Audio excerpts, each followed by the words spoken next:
Has a friend ever said something like, "Wait, you're still at that job?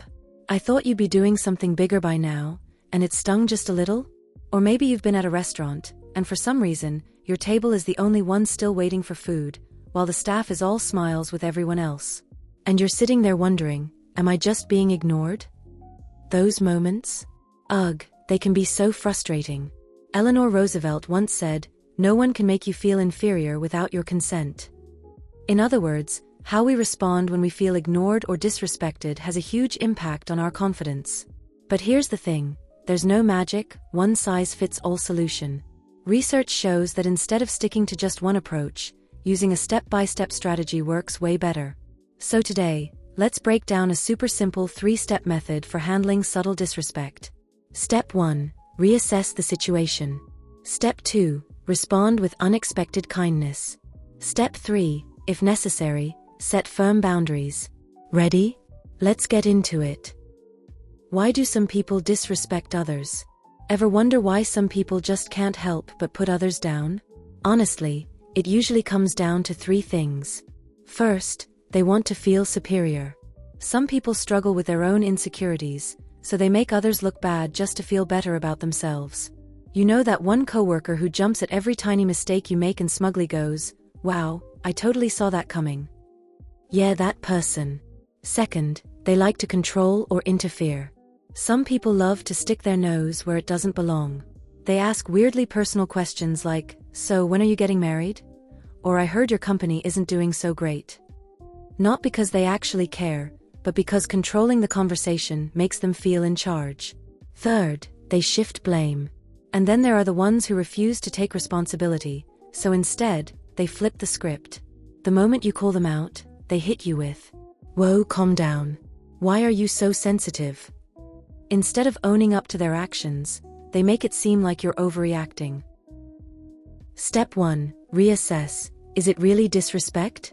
Before jumping to conclusions, take a second to ask yourself, are they actually being disrespectful, or am I just overthinking it? There's this psychology concept called cognitive reappraisal. It's a fancy way of saying, take a step back and see if there's another way to look at it. Studies show that we misinterpret texts or conversations negatively about 30 to 40% of the time.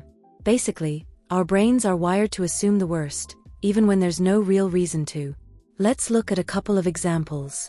You're in a meeting, and you share an idea, but your boss doesn't respond. It's easy to think, they must have hated my suggestion. But in reality, they might have just been distracted or thinking about something else. You text a friend, and hours go by with no reply. You might start wondering, are they ignoring me? Did I say something wrong? But chances are, they're just busy and haven't checked their phone yet. Taking a second to consider other possibilities can stop you from overreacting to something that was never meant to be offensive in the first place. But if you go through this process and still feel like their actions were deliberately disrespectful, then it's time to move on to step 2.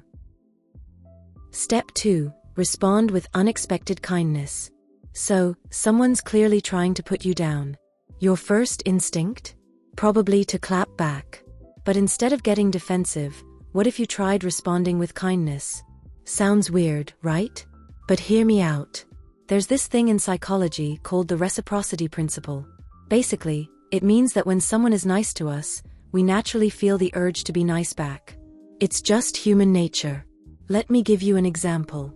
A YouTuber named Wine King once visited a restaurant in Beaune, France. He tried ordering in French, but the waiter coldly responded, "Order in English." Now he could have reacted with, "Wow, rude." But instead, he stayed polite, kept speaking French, and even started chatting with other customers. By the end of the meal, the staff completely changed their attitude, and even gave him free food. Now, will this work every time? Nope. Some people are just determined to be rude. But sometimes, a little kindness can completely flip the vibe of a situation. And if it doesn't, that's when it's time for step 3.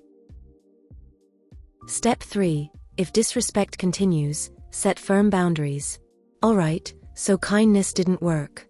Now what? It's time to set clear boundaries. If someone makes a rude comment, call it out.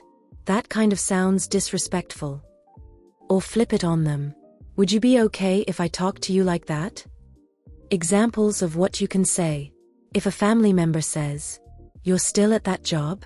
Shouldn't you find something better?" Try responding with, "Dad, when you say that, it sounds like you don't respect my career choice.